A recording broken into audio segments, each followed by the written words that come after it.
La dernière fois que j'ai entendu la voix de ma mère, c'était un message vocal me disant de ne pas venir pour Noël. Pas d'explication, juste « Ne compliquons pas les choses plus que ce qu'elles sont ». C'était il y a 8 ans. Alors, quand son nom est apparu sur mon téléphone un mardi après-midi comme un hasard, je n'ai pas répondu. Je suis restée là, à regarder l'écran jusqu'à ce qu'il s'éteigne à nouveau. 5 minutes plus tard, un texto est arrivé. « Il faut qu'on parle. C'est urgent. À propos de la succession. Succession. Pas de famille, pas de moi. La succession. » Je n'ai pas répondu. Mais quelque chose me disait que j'aurais de leurs nouvelles.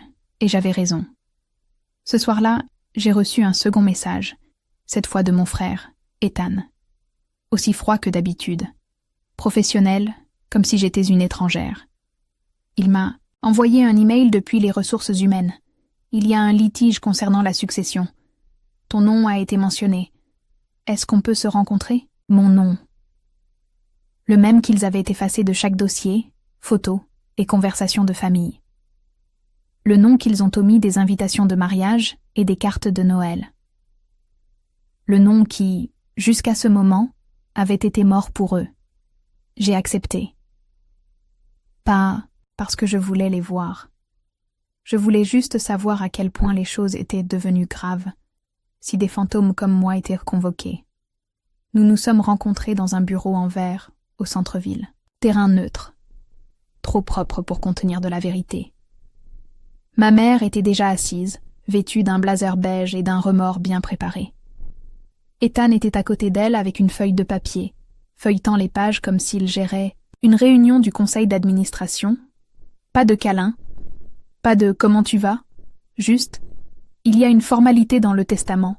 Tu es toujours mentionnée sur la fiducie historique comme héritière conditionnelle. Nous avons juste besoin que tu vérifies une chronologie. Cela ne prendra pas longtemps. » Je les ai regardés, 2 personnes qui m'avaient coupé comme si j'étais une faute de frappe dans leur héritage. Et pour la première fois depuis des années, j'ai souri. « Intéressant, » ai-je dit. « Vous m'avez enterré. Mais je vois que je suis encore utile, sur le papier. Je n'ai pas toujours été l'invisible. Il fut un temps où ma mère disait aux gens que j'étais l'accomplie discrète. J'avais des A partout. Je jouais du violoncelle. Je ne manquais jamais le couvre-feu. J'étais l'enfant qui rendait les choses faciles. Puis est venu le fonds en fiducie. C'était l'idée de ma grand-mère, sa façon de préparer chaque petit enfant à l'avenir. Éducation, entreprise, un chez-soi. Elle avait mis de côté une portion pour chacun de nous. Le mien a été le premier à être déposé. Je me souviens de son écriture sur l'enveloppe, l'avenir d'Avry. Mais après son décès, les choses ont changé. Subtilement au début. Mon nom a cessé d'apparaître dans les emails familiaux. Des projets de vacances ont été faits sans moi. Ma mère me regardait à peine lors des conversations pendant le dîner, comme si j'avais interrompu quelque chose. Ethan est devenu plus bruyant, plus impliqué. Il se qualifiait de l'exécutif, comme si c'était un titre qu'il avait mérité. Un soir, je suis rentrée chez moi pendant les vacances, et j'ai trouvé ma chambre complètement vide. Meubles partis, œuvres d'art par terre. Ma mère était déjà en train de la transformer en espace de yoga. C'est juste plus facile comme ça, a-t-elle dit, comme si je m'étais lentement dissoute et qu'elle ne réagissait qu'à la gravité. Cette même semaine, j'ai vu un relevé bancaire sur le comptoir de la cuisine. Juste assez longtemps pour remarquer que mon fonds en fiducie était inscrit sous un autre nom. Quand j'ai demandé pourquoi, mon père a fermé son ordinateur portable et a dit « Tu es en train de dramatiser. » Je ne l'étais pas. J'ai commencé à fouiller. Discrètement. J'ai imprimé tous les documents auxquels j'avais accès. Capture d'écran, journaux de transfert bancaire. Copie des formulaires notariés signés par ma grand-mère. J'ai tout stocké dans une archive numérique. Horodatée, cryptée. C'était le début de la fin. La nuit où ils m'ont coupé n'a pas été une scène. Pas de cris. Pas de valise sur le porche. C'était plus froid que ça. Mon père a simplement dit « Cette maison ne porte pas de poids mort. » Et comme ça, mon numéro a été bloqué. Mes paiements pour l'université ont disparu. Le bureau d'aide financière a signalé mes dossiers comme étant des financements non confirmés. Lorsque j'ai appelé pour demander ce qui s'était passé, ils m'ont dit « Votre famille a annulé l'autorisation ». J'ai envoyé des emails. J'ai essayé d'écrire des lettres. Rien. Les amis avec qui j'avais grandi ont arrêté de répondre. L'un d'eux m'a même dit « Ta mère a dit que tu avais fait une crise, que tu t'étais enfui. » Je n'étais pas partie en courant. J'avais été effacée. Finalement, j'ai cessé d'essayer. J'ai déménagé dans un appartement au sous-sol dans un autre état. J'ai trouvé un emploi en révisant d'anciens dossiers municipaux pour une société d'archives. Le travail était lent, méthodique, silencieux. Il me convenait. J'ai continué à documenter tout, pas par vengeance, juste parce que c'était la seule chose que je pouvais contrôler. Avec le temps, j'ai appris à vivre sans être vue. Comment payer le loyer sans cosignataire? Comment reconstruire mon crédit à partir de rien? Comment rechercher la jurisprudence dans 4 états différents? Je ne postais rien. Je n'appelais personne. Mais j'observais. Et je me souvenais. Je me souvenais que l'argent ne disparaît pas. Il trouve juste de nouveaux propriétaires. Je me souvenais que les signatures peuvent être tracées. Que les notariations sont publiques. Que l'histoire familiale, même enterrée, laisse toujours des traces papier. Ils pensaient qu'en m'écartant, je disparaîtrais. Ce qu'ils avaient oublié, c'est que je savais comment l'héritage avait été construit. Et maintenant, je savais exactement où il craquait. Après cette réunion dans le bureau vitré, je ne suis pas rentrée chez moi. J'ai marché 3 rues jusqu'à un café tranquille, ouvert mon ordinateur portable et commencé à consulter des fichiers que je n'avais pas regardés depuis des années. Ils voulèrent que je vérifie une chronologie. J'ai décidé de vérifier tout. D'abord, je me suis connectée à la salle des documents où j'avais sauvegardé les archives depuis le jour où j'ai quitté la maison. Plus de 400 entrées, étiquetées, datées, sauvegardées 2 fois. Chaque retrait de scolarité, chaque changement dans la fiducie, chaque lettre notariée de ma grand-mère. Je ne les avais pas collectées pour ce moment. Mais maintenant, je me rendais compte, ce moment m'avait collecté. Le lendemain, j'ai appelé malade et je suis allée au bureau du greffier du comté. Les fiducies historiques sont légalement uniques. L'héritage de ma grand-mère avait été préservé sous un accord de conservation parce que le terrain contenait des vestiges architecturaux liés aux premiers établissements régionaux. Cela signifiait que l'héritage était soumis à une supervision, pas seulement par la famille, mais aussi par la Fondation de préservation historique, une organisation à but non lucratif au niveau de l'État qui surveillait l'utilisation. J'ai demandé les dossiers publics de la Devo Trust, le nom du fonds global qui détenait notre propriété familiale. Le greffier a levé un sourcil et a demandé une pièce d'identité. J'ai montré ma carte de visite à la place. Chercheuse indépendante. Analyste en patrimoine. Elle m'a tendu une clé USB avec 32 documents. Il n'a pas fallu longtemps pour trouver ça. Une déclaration scannée, datée de 5 ans, intitulée « Déclaration de retrait d'héritier, Avriline », signée électroniquement, tamponnée par un notaire à distance en Arizona. Je n'étais pas allée en Arizona. Je n'avais retiré aucune somme. J'ai zoomé sur la signature. Elle correspondait à un vieux formulaire que j'avais signé à 17 ans, l'été avant l'université, lorsque mon père m'avait fait signer quelques mises à jour des dossiers familiaux. Ils avaient copié ce formulaire, changé la date, changé le titre, échangé les notaires, refilé le document, comme si j'avais disparu de mon plein gré. C'est ainsi qu'ils m'ont exclu de l'héritage, silencieusement, légalement, sans faille administrative, mais ils ont commis une erreur. J'avais toujours l'original du document. Les métadonnées de ce fichier montraient une date de création, un hash de fichier et un journal d'accès prouvant que je n'avais rien signé après 2016. Mieux encore, j'avais téléchargé ce fichier dans un dépôt cloud avec une vérification par blockchain, un service utilisé par les chercheurs pour horodater les pistes de recherche. Il n'était pas seulement sauvegardé, il était verrouillé dans le temps. Ils avaient de falsifier un retrait. Mais le registre montrait que je n'avais jamais été légalement partie. Je sentais la pression monter derrière mes tempes.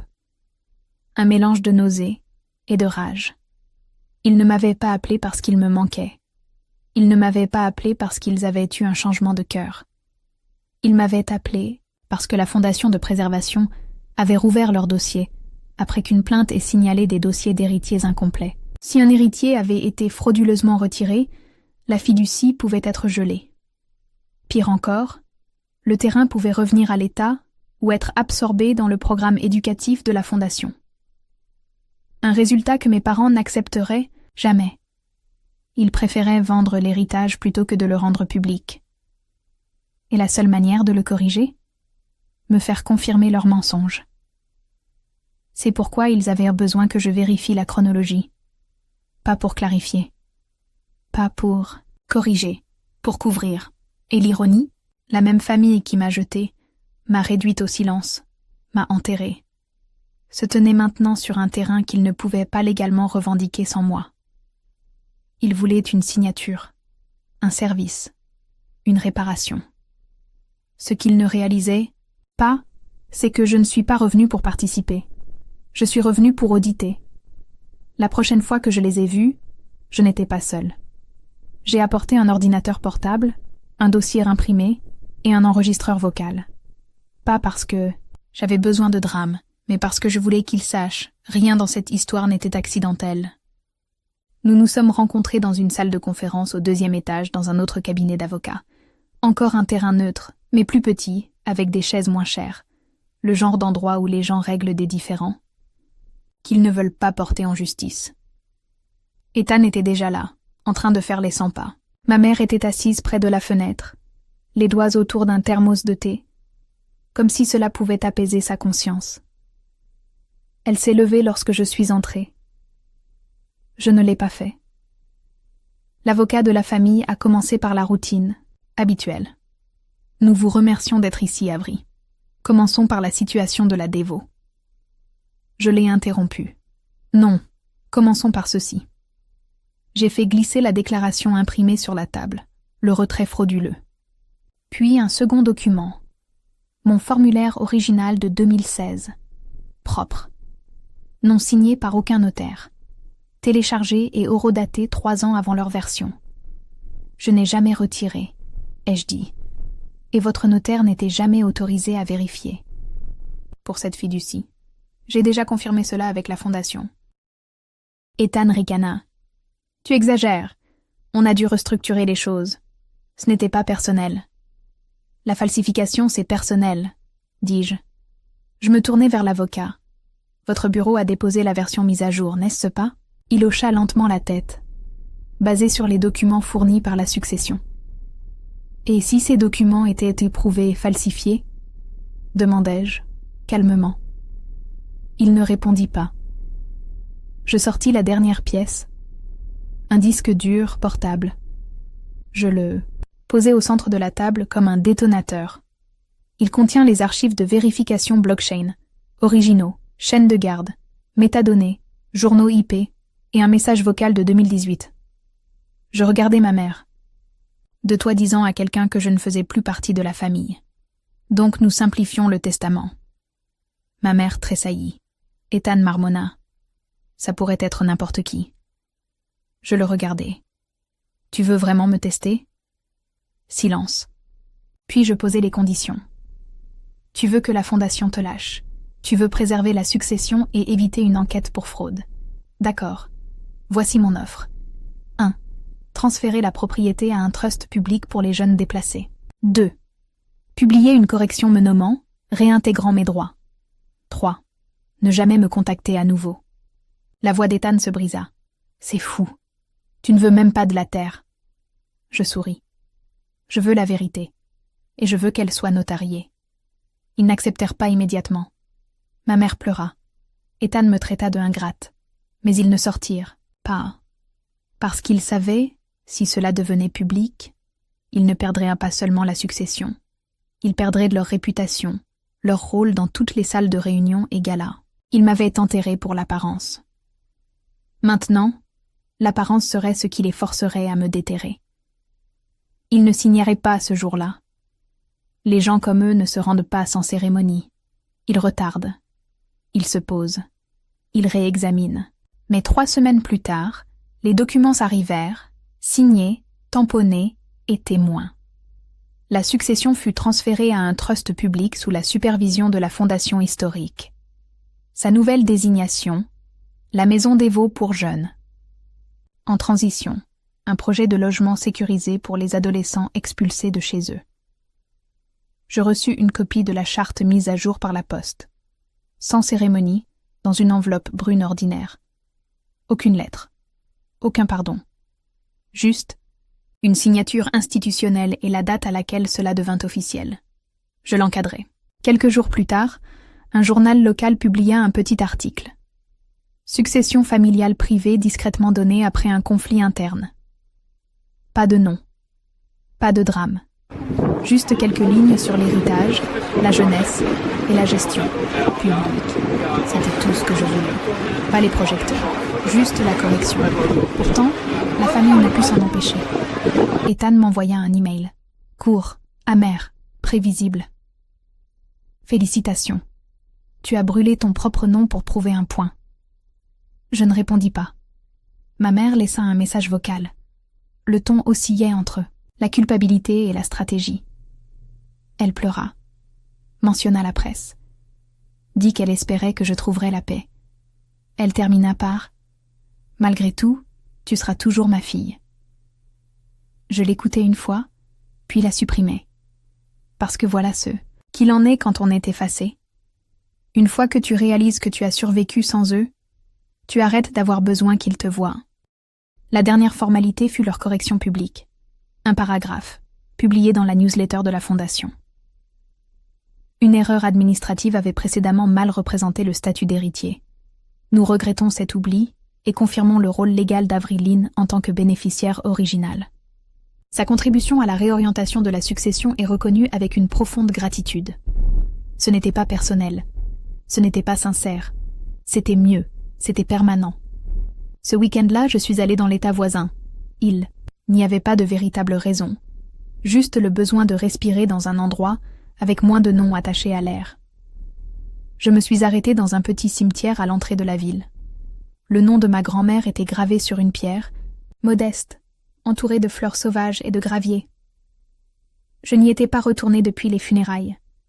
Je me suis assise à côté de sa stèle, pas longtemps, juste assez pour le dire à haute voix. Je n'ai pas gardé la terre, mais j'ai gardé tes conditions. J'ai posé une note pliée à côté de la pierre. Dedans se trouvaient les 3 documents originaux. Ces conditions de trust, mon formulaire notarié, et la lettre qu'ils avaient essayé de remplacer. Puis, je me suis levée. Je n'ai pas pleuré. Certaines fins ne nécessitent pas de larmes. Elles ont juste besoin de silence. Quand je suis rentrée chez moi, j'ai ouvert un nouveau dossier sur mon ordinateur portable. Je l'ai intitulé « Clôture ».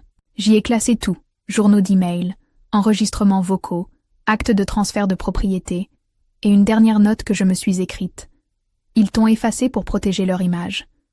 Tu as répondu par des preuves, pas par la vengeance.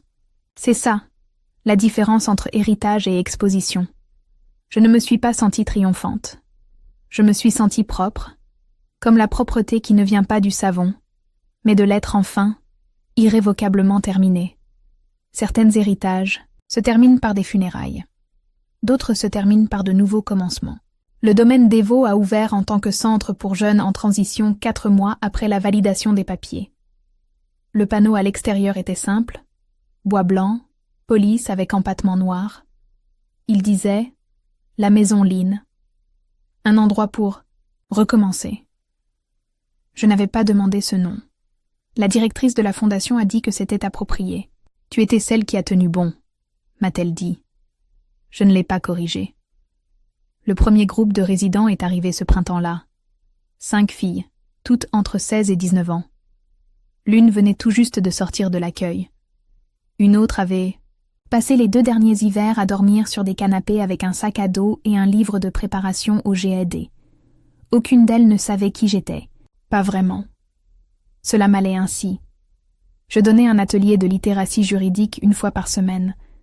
Comment lire un bail, comment contester une demande de logement refusée, comment notarier ta propre vie avant que quelqu'un d'autre ne la réécrive. Un soir, alors que je rangeais mon matériel, une fille, peut-être 17 ans, yeux perçants, vernis écaillés, est restée derrière. Elle m'a demandé Et si ta famille ne veut pas de toi?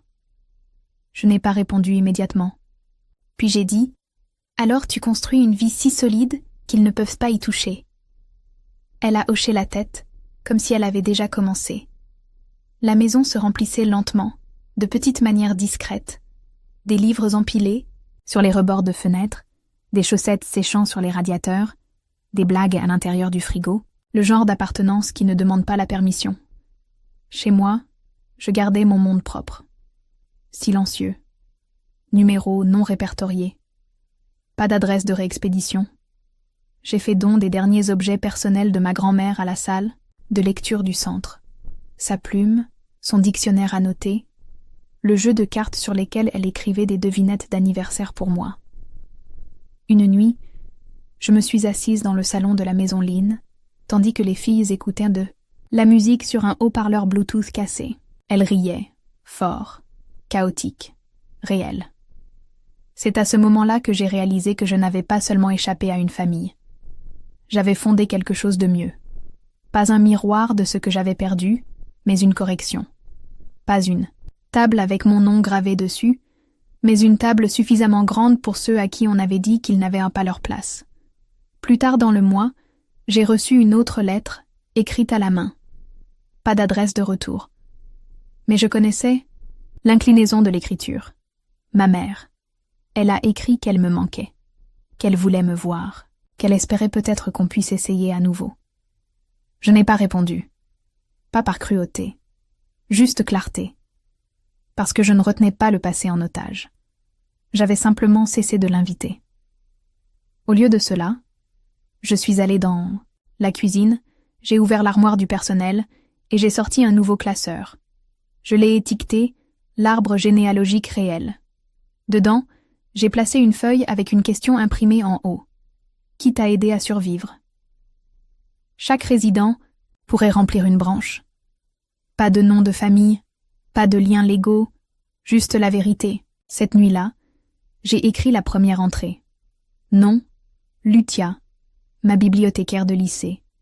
Ce qu'elle a fait, m'a donné la clé du bureau arrière quand je n'avais nulle part où aller. Ce qu'elle a dit, tu n'es pas un fardeau, tu es juste en avance. L'arbre a poussé lentement, comme toutes les choses qui comptent. Et cette fois, personne n'a été coupé de la page. Ils ne l'ont pas simplement effacée. Ils ont réécrit l'histoire comme si elle n'avait jamais existé. Nous ne poursuivons pas le pardon. Nous racontons les histoires de ceux qui reviennent, pas pour être acceptés, mais pour récupérer la vérité qui a été volée. Si tu as déjà été effacée, réécrite ou réduite au silence, dis-le nous dans les commentaires. Ton histoire mérite d'être entendue.